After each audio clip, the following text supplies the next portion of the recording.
Hi guys, my name is Bobby. Welcome back to my channel, and today I'm going to be doing my August wrap-up. Now in August I had a really good reading month. 9 books. I think it's my best reading month yet, actually. 9 books, some good, some alright.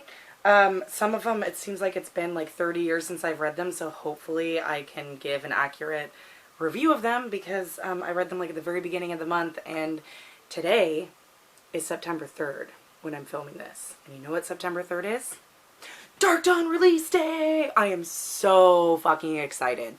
I checked my email and it shipped 2 days ago. I just checked the tracking. It will be delivered today. But, yeah, I work a graveyard shift tonight, and my mail doesn't get delivered till between like 3:30 and 5 p.m. So that means I will be spending, probably won't be going to bed till like 8 or 9, which means I'll get maybe 2 hours of sleep before my graveyard shift tonight. And, because I have to read that book. I probably won't finish it, but I definitely need to start it because I've been waiting well over a year for fucking Dark Dawn, and I'm so excited. I also may have ordered the Illumicrate box. They are doing like a Dark Dawn box that is, usually when these boxes are curated, that is special for a book. It is always almost like a recovery box, and they're all themed with everything from the series, you know, so it'll be all Dark Dawn stuff or Nevernight in general.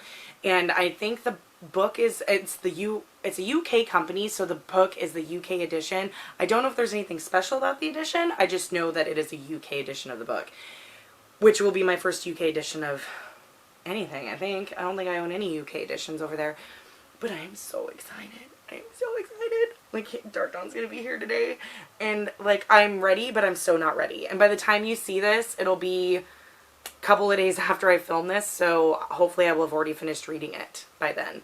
I'm literally stopping everything I'm doing to read that fucking book. Like, I've started my buddy read, I have started the read of my booktube darling this month, and then another one that I'm just reading for me, and yeah, those are all being stopped and put on hold. I already told my buddy read, oh, by the way, Dark Dawn comes today, so I'm not going to be reading anything but that until it's done. But anyways, enough of that. Like, I don't need to fangirl anymore over J. Kristoff.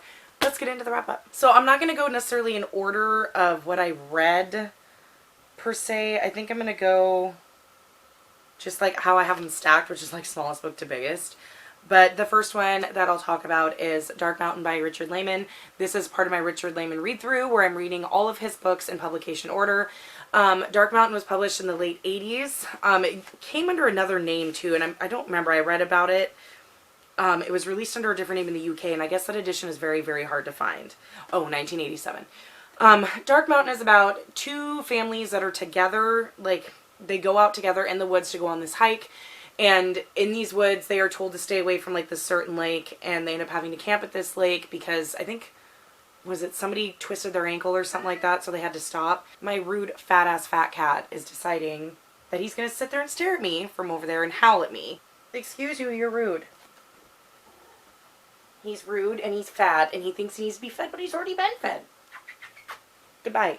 Anyways, so they stop at this lake, and in these woods there is a witch who's like an old hag witch and her adult son, who is of course the psychopath who murders everybody and rapes everything that has boobs. And I guess he has like a thing for younger girls, especially like teenage or early 20s, which this book was very reminiscent, again, kind of like oh, I can't remember the name of the other one.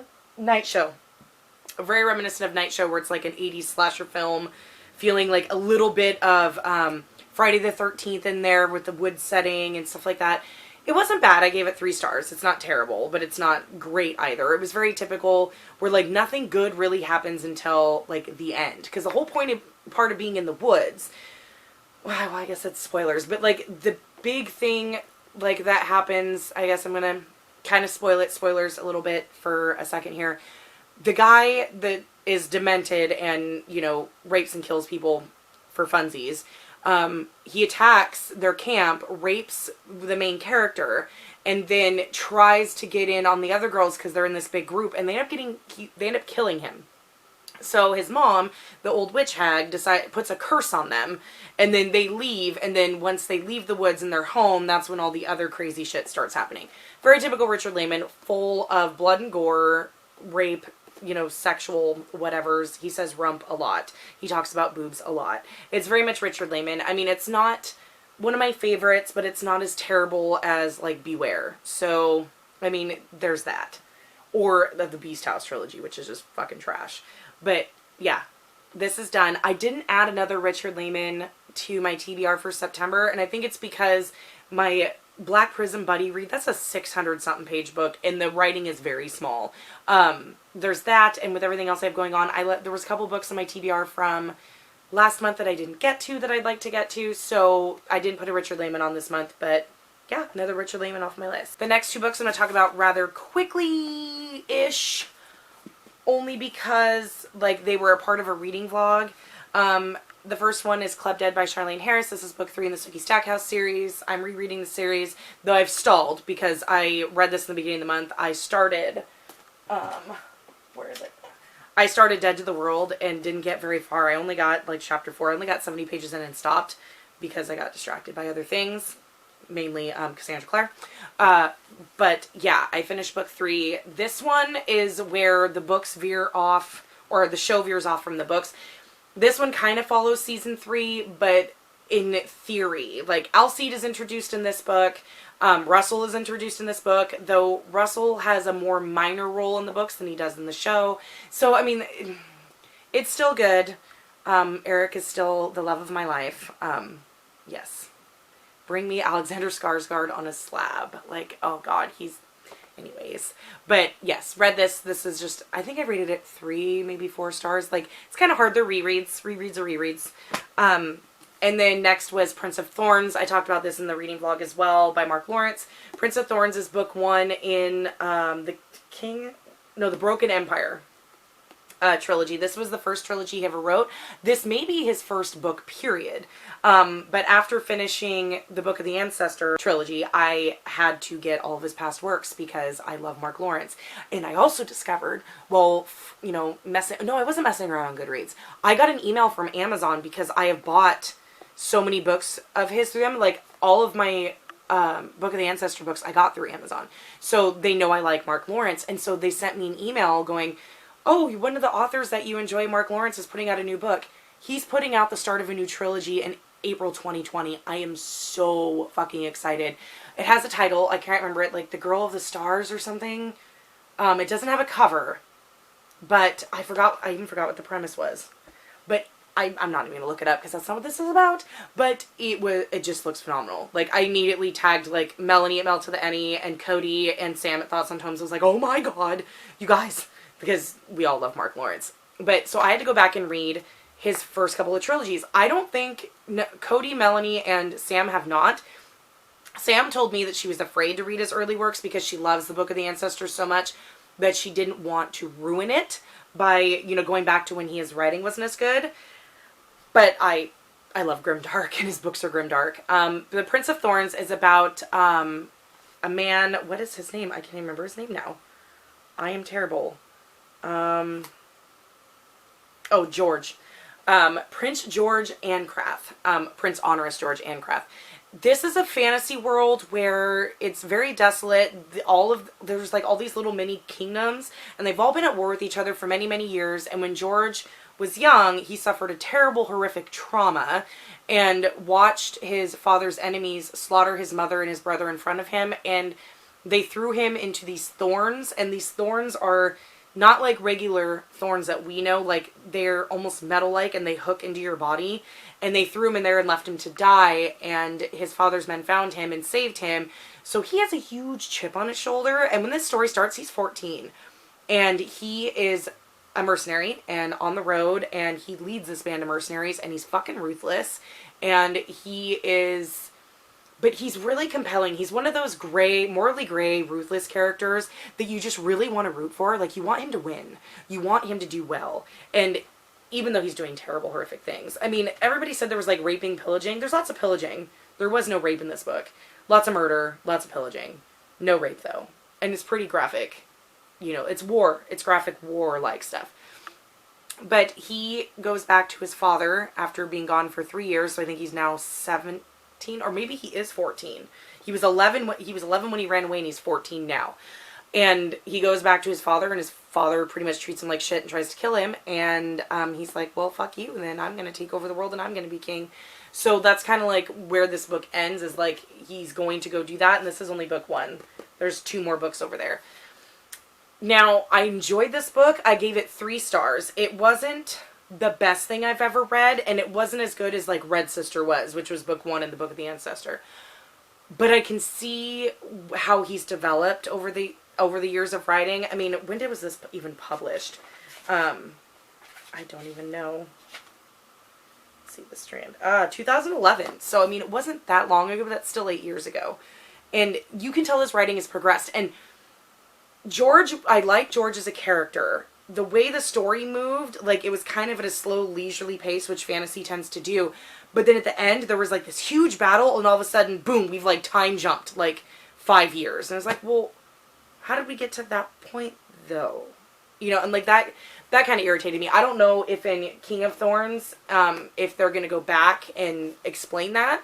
But the only thing with George is that it was very unbelievable that he was 14. Now, if they would have said he was 17 or 18, to me that would have been more believable. The stuff that he does, the way he thinks, just how strategic he is, either he's a fucking genius or he's definitely not 14. And it is explicitly said on page that he's 14.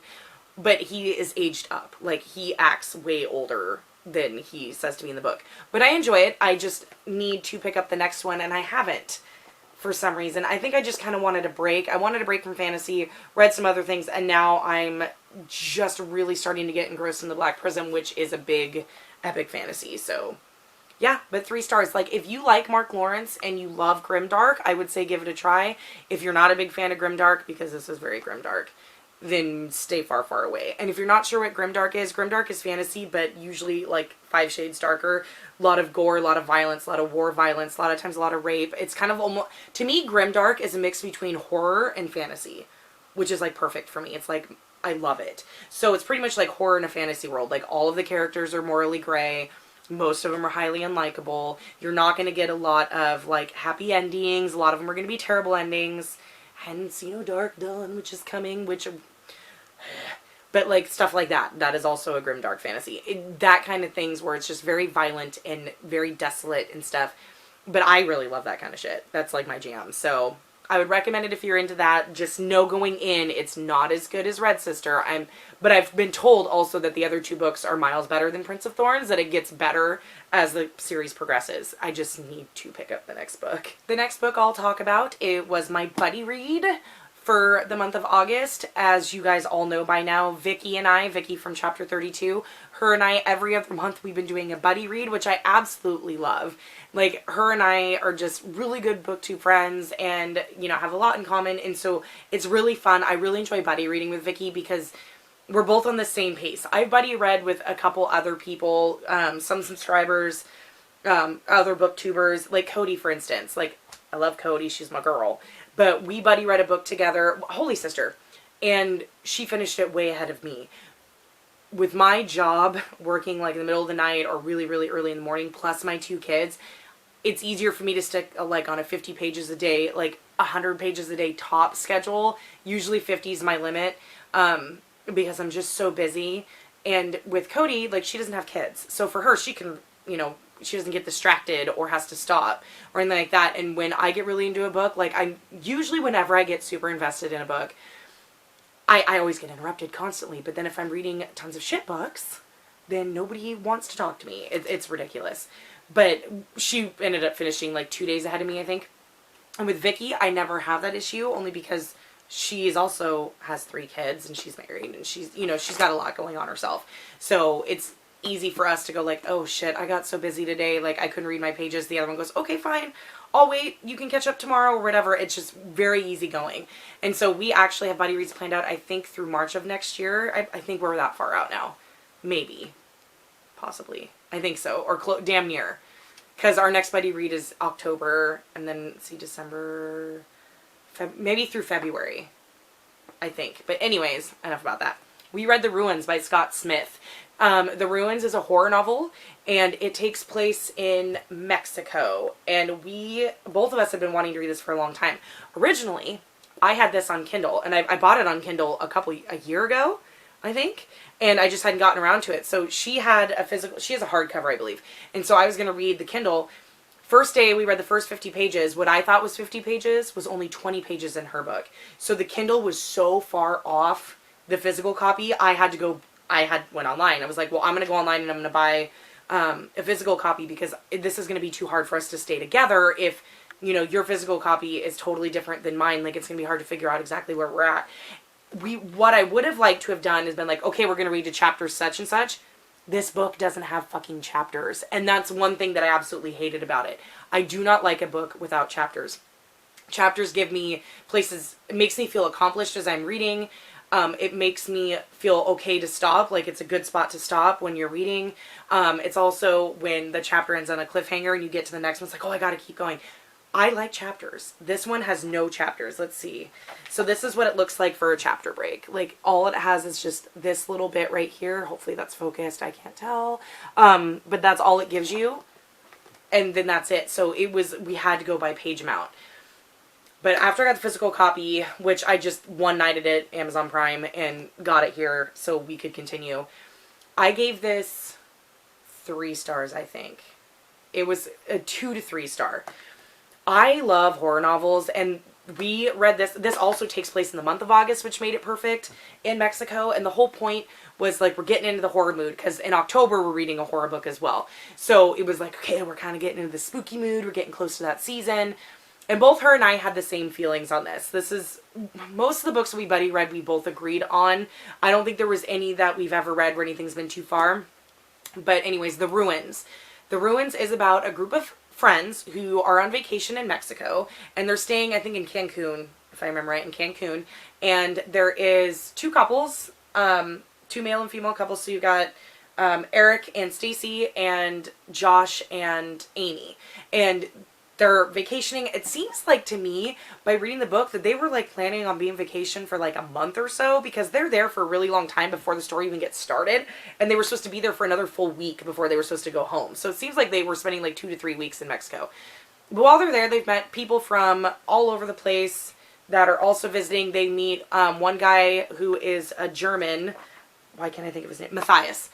They meet a German guy named Matthias and his brother, and they become friends with them. They make friends with these 2 Greek guys, but the Greek guys won't tell them their names. They call themselves Spanish names. Pablo, and there's 3 Greek guys. Pablo, and I can't remember the other 2. The other 2 aren't in it very much. Pablo is more important. That's why I can remember his name. But they all are kind of, hanging out, partying, getting drunk every night, messing around, swimming, doing all the beachy Mexico-like stuff.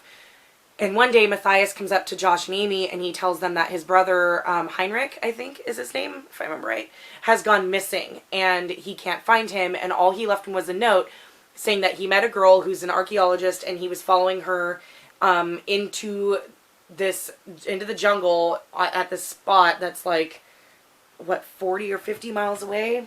Something like that. And that there's an archaeologist dig, and he was going with her, and pretty much, peace out, fuck you, I'm leaving. And, well, he hasn't come back. And so Matthias wants to go find him. And he asks Josh and Amy, should I go find him? And they're like, well, yeah. And they kind of get roped into going with him. So all of them decide to go. They're going to make a day trip of it. They're going to hike in the jungle. They're going to go out. They're going to find his brother and bring him back. Well, things don't really happen that way. What's one thing that's interesting about this book is that there is no fucking ruins. Vicky, correct me if I'm wrong, but I do not remember reading about any ruins. Like, the place where they're at, like, it's hard to describe this without spoilers. They get into the jungle, and then they end up in this place, and the way I saw it in my head, by the way they described it, was just like this big, huge clearing, like, almost like a meadow. Like, if you go hiking in the woods and you come upon a meadow where there's, like, woods all around you, but there's just this open space meadow in the middle. That's kind of how I pictured it, where they spend a majority of this book, and there's just, like, paths going off in all directions. That's how I saw it. Vicky, correct me if I'm wrong, but they didn't say anything about actual ruins that, like, archaeologists would be digging at. like, I don't remember seeing or reading in the text where they were talking about buildings or structures that were, I just don't. But that's why I thought it was kind of weird that's called the ruins. I mean, they keep talking about how they're going to the ruins and that's where the archaeologist dig is and blah, blah, blah, blah. But it was never, I don't know. Like, I don't really think there was any ruins. But anyways, they end up in these in the jungle, and something happens to where they end up trapped there, and I won't go any further than that because it'll ruin it. The reason I gave this 3 stars is, I mean, it wasn't scary, for one, because the bad thing that's happening to them, to me, is not something that scares me. So, you know, in most horror novels, you either have a psycho killer, you know, a human doing horrific things, and that is the scary person thing, whatever.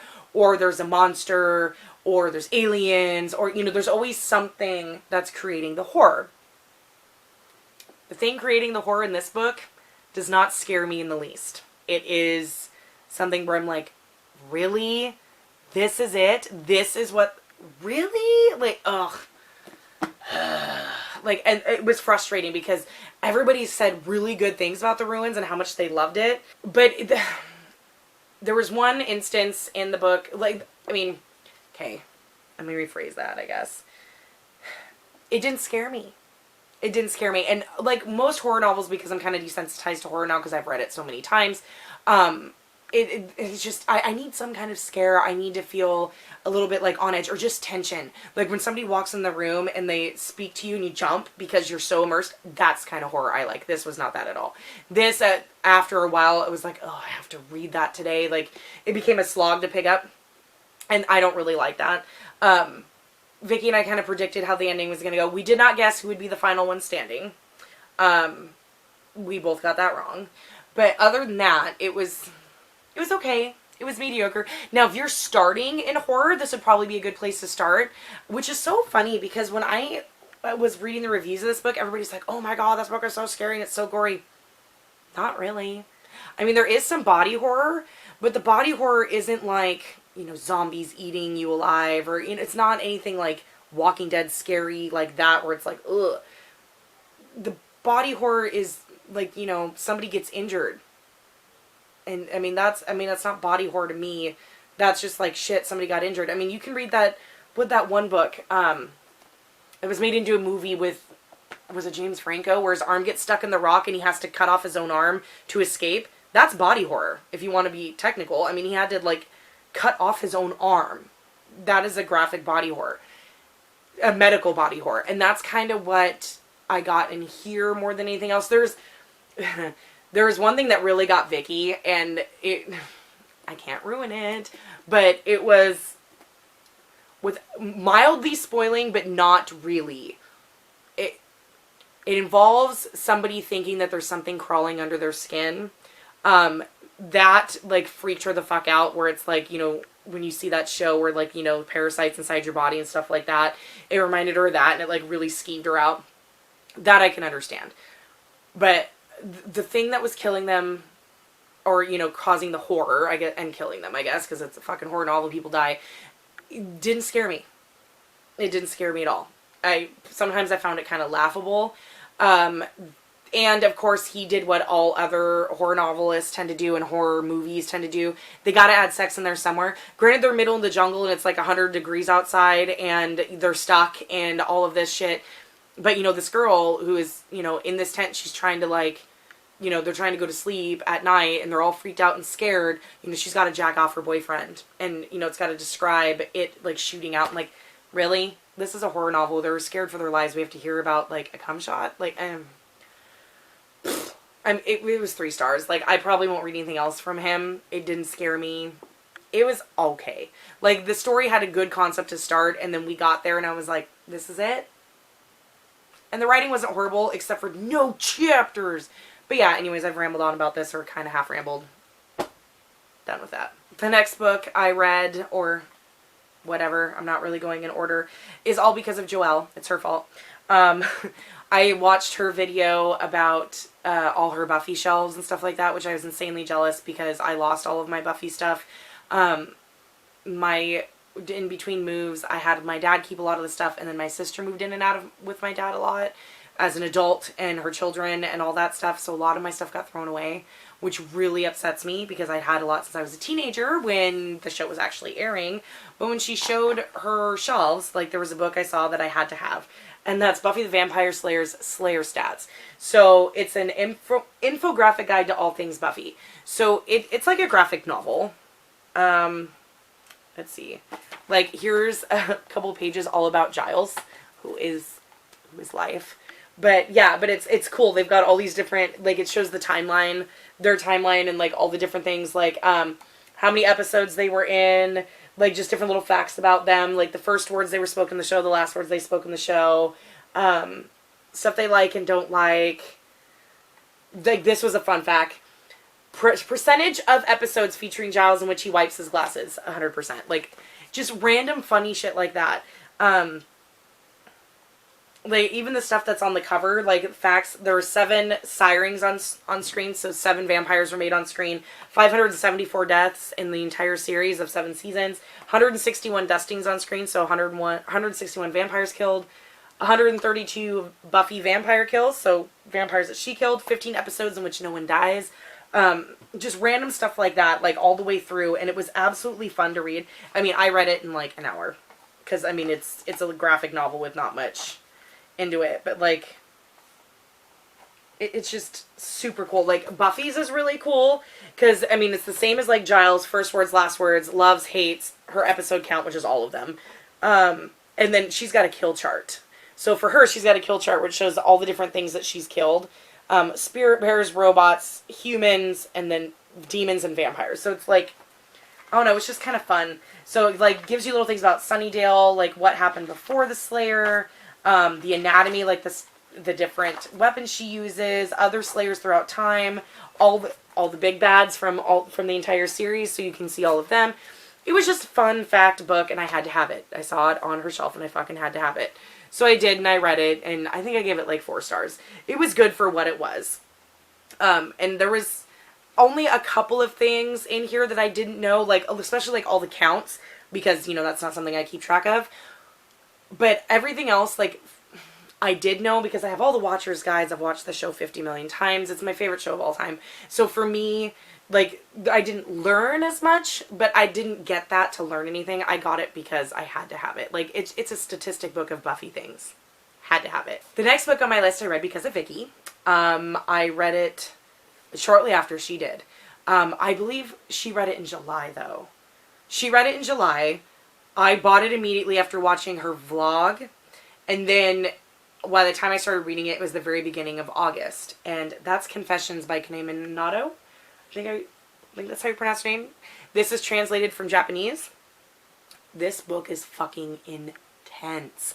So watching Vicky's vlog, and she's reading it, and she made this face like, oh my god. Like at 50 pages in, so when she had that kind of reaction, 50 pages in, I had to buy it. I gave this 4 stars, I believe. This is a story about a woman who's a teacher and her little girl who's about 4 dies. And she knows that somebody and some kids in her classroom has killed her daughter. She knows that they have killed her daughter and she's confronting the class. And it goes from there. I like the way the story was written. Like the first chapter, like there's only like 4 chapters or 5 chapters, and each chapter is another character's perspective. The plot moves forward, so you're not getting the same perspective of the same incident over and over.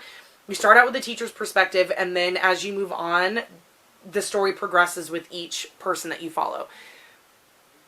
But it's intense as fuck. It's twisted as fuck. Like this is an intense, intense series. Fatty, just lay it. What? But this is like super, super intense. I loved her writing style. This I would consider more horror than almost The Ruins. Because this is more of like suspenseful psychological horror that's really sick and twisted, but it really gets in your head, but in a good way. Like it really makes you think. Oh, so good. Like it's pretty much psychological mind fucking. It is what it is. It is really, really, really good. It is really short. I knew it was a shorter book. I just didn't know how short was this? Only 234 pages. I read it in 2 days, I think, 2 sittings. But the teacher is completely distraught. She's not deranged or anything like that. Like, she just suffered the loss of a child and she wants revenge. And fuck, does she get it. I would recommend this book highly if you love suspenseful books. There isn't any gore really in this book. It's very, very mild. It's kind of glossed over. But definitely don't read this if you have issues with violence against children. Because her daughter dies and then some other people die, but it's, oh, I feel like I'm ruining it. But there is child death. There is endangerment of a child. There's just, it's just so good. It's just so good. It was just written so, so well. She did a fantastic job with this book. I just don't know how to describe it more than what I have without ruining it because it's just so short. I don't want you to go into it knowing too much and then not getting the full benefit of the shock value. Because once I hit that 50-page mark where Vicky freaked out, I immediately messaged her. I'm like, oh my God, holy shit. So, I mean, it's one of those where I was even taken aback reading it going, whoa. But it's good and I loved the way it ended. The ending of this was perfect. Absolutely loved the ending of this. In the middle, I was starting to get frustrated because things weren't happening the way I wanted it to. And then at the end, it was like, yes, yes. It was absolutely amazing. I highly recommend this. I believe they have it on Book Outlet, and I got it off of Amazon, I think, for like $7. But I highly recommend this book. It was so twisted and so, so good. Okay, we have 3 books left. 2 of them I'm going to kind of talk about together. First, I'm not really going to say much about, and that's City of Bones by Cassandra Clare. I did a full reading vlog while I read this book, and I also did another little wrap-up, non-spoiler wrap-up of this book, so I'm not really going to talk much all about it here. I gave it 4 stars. I really fucking enjoyed it. I feel like I've been in the dark all this time. I enjoyed this, but I also see it for what it is. It is definitely a teenage, it's a YA paranormal romance. My teenage me was so fucking happy. So happy. I wish this would have existed when I was a teenager because I would have been all over this. I forget this has a glare and reflection, and I'm sorry. I'm trying to see it in the lens of the camera so that it doesn't glare and you can actually see the book. But yeah, it was absolutely amazing. I'm excited. I have the first 6 books. I have the first 3 of the Mortal Instruments, and I have the Infernal Devices. I want to get the last 3 of the Mortal Instruments and the Dark Artifices to finish out my series, but it's another 6 hardcover books, and that's going to cost money. But yeah, I absolutely enjoyed this. This was absolutely phenomenal. It's hard because it was phenomenal for me, but not in like I want everybody to go out and read it. It was phenomenal for me because my teenage me was so fucking excited. Now, adult me saw right through all the tropes, through all the bullshit stuff, which I talk about in my vlog where I'm like, oh my God, really? Like, and call it out for what it is. But it doesn't mean I enjoyed it any less because teenage me was just so happy. And so I want to read the entire series, and I'm going to because it was good. It was good, cheap, fun, kind of like the Sookie Stackhouse series. It reminded me a lot of that, and I'm so glad I finally picked this up after 50 million years, after hearing everybody talk about it on BookTube. This was my first book I read for my BookTube Darlings video, and I absolutely enjoyed it. The second book, or the next book I'm going to talk about, is City of Ashes by Cassandra Clare. This is book 2 in the Mortal Instruments, and yeah, can't really say much about it. It is book 2. It, is a sequel.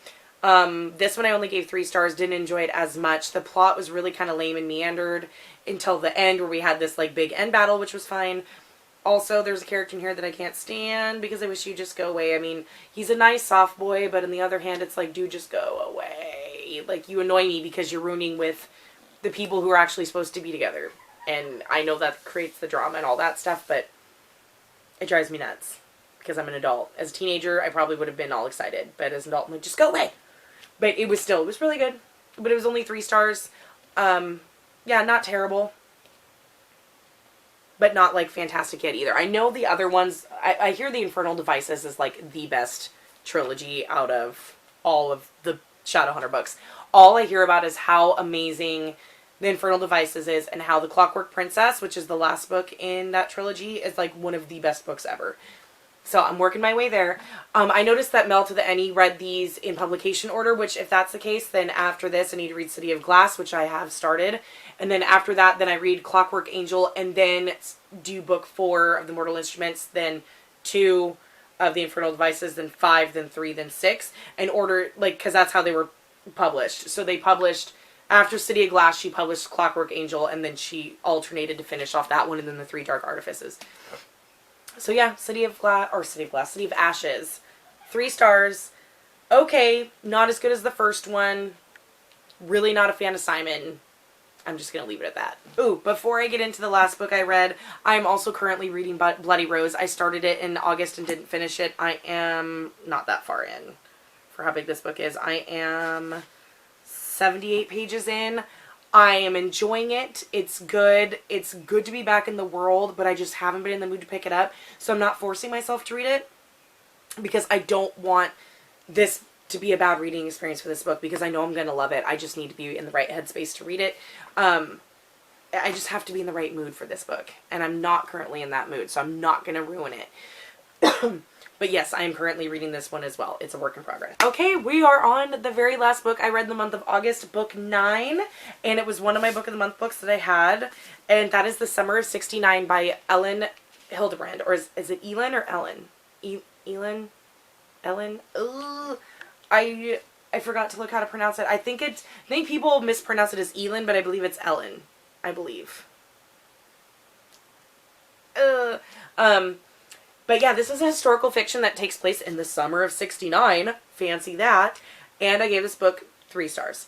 It was okay. It wasn't very good. It wasn't compelling. I wanted to read it, so I read it fairly quickly. I read half of it, and then I read something else. I think I read half of this, read Confessions, and then finished this. It was really a coming-of-age story. What is even her name? I can't remember. Jessie. Her name's Jessie. Jessie is 13 years old, and in her family, it's her mom and her dad, and she has 3 older siblings. Tiger, which, is just a nickname. He's the boy. Tiger is the second no, he's the baby. Oh, well, she's the baby, but there's, what's her name? I can't remember their names. I read this so long ago. Blair.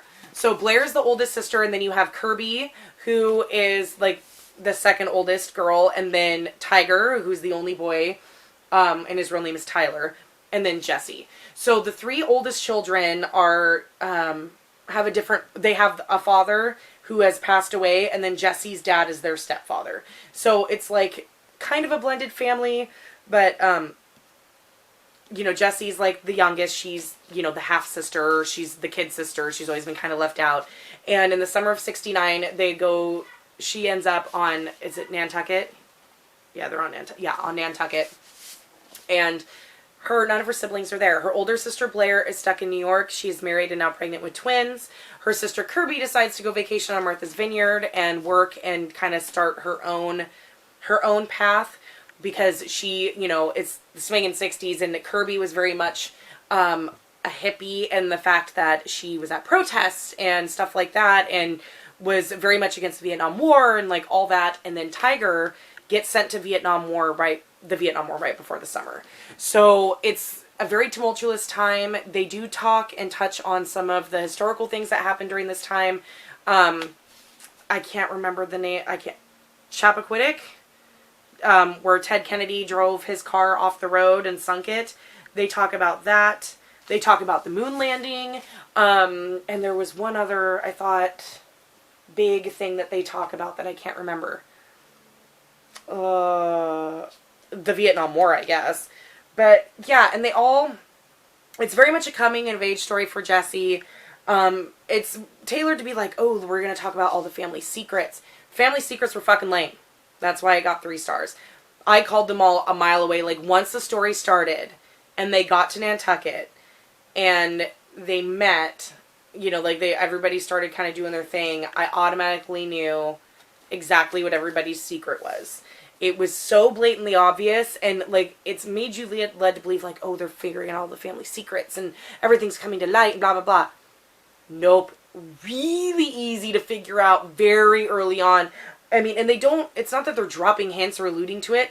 You know, the way they just describe it, the way she describes it, is just, if you've read any book ever, you'd be able to figure out exactly what's going on and what the secret is. So, like, to me that wasn't appealing, because I'm like, well, this is dumb. You ruined all the secrets. Like, I thought it was going to be something really scandalous that would be surprising or shocking. No. It was a very good coming-of-age story for Jessie. I love the period of the 60s, so I really loved the setting and the talks about the different music and the way they dressed and the cars they drove and all that stuff. Like, I enjoyed that part. The story itself and the plot, there wasn't really one. It was a meandering, just a slice of life of this family in the summer of 69 and the stuff that they were dealing with then, and Jessie coming of age as she turns 13. So, I mean, it wasn't bad, but it wasn't great either. It wasn't like something that become a new favorite, and I don't know if I would like run out and read all of her other books. I know a lot of her other books tend to be romance heavy, and that's why I've never really read them. This one, since it seemed like a historical fiction, but it was more about a family, that I could jive with. I don't even have a favorite character. Like, I didn't really like Jessie that much, and she's supposed to be the main protagonist. I preferred reading from Kirby or Blair's point of view. Because Blair being the 60s housewife and Kirby being kind of like the free spirit, it was really interesting to read from them. And with Tiger being in Vietnam, you don't get to read from his perspective, but him and Jessie send letters back and forth. They write back and forth. So you get a little bit of him from that. But yeah, it was a pretty decent book. I think if you like Hildebrand's writing and you like her previous stories, you'll definitely like this one. If you've never gotten into her, like, maybe try it. I know she reads more or writes more romance heavy novels, and a lot of her other ones are more of that, if you'd like that. But yeah, this is just a normal slice of life family drama with a little bit of coming of age. Okay guys, that's it. That is my August wrap up. I can't believe I read 9 books in the month of March. The month of March, it's fucking September. Get with it. In the month of August, because I can't talk today. It was a great reading month. I think after finishing these two in my vlog, I was in a rut for a little bit, and then when I picked up Confessions, it kind of like kicked my ass into gear, and then I just, and Ruins wasn't helping, and then I just started going, and then blew through Summer of 69, and then when I picked up City of Bones, then I was just like, whoop! Like, literally, City of Ashes, I read in 2 days, and it's a 500-page book. I picked up and read it in 2 days. But, like, stuff like that, like, I just started going, and I'm really, really excited to keep going. Because, I mean, hello? I mean, I hope September goes really well. I've got a couple books going. I mean, I'm nervous a little bit because I'm feeling myself starting to get a little slumpy. But we'll see. Like, 9 books was great. I'm glad I got 9 books off my TBR. Granted, I added to my TBR by buying half of Cassandra Clare's books. But, whatever. But yeah, it was a really great reading month, guys. Please let me know in the comments down below if you've read any of these books, what you thought of them. But yeah, like, I really want to know your guys' thoughts if you've read any of these books, because especially Confessions, because that one is special. And The Ruins, too. If anybody else has read The Ruins, let me know about that, because I'm just, I want to know other people's thoughts on that one. But yeah, please like and subscribe, all the good stuff, and I'll see you in the next one.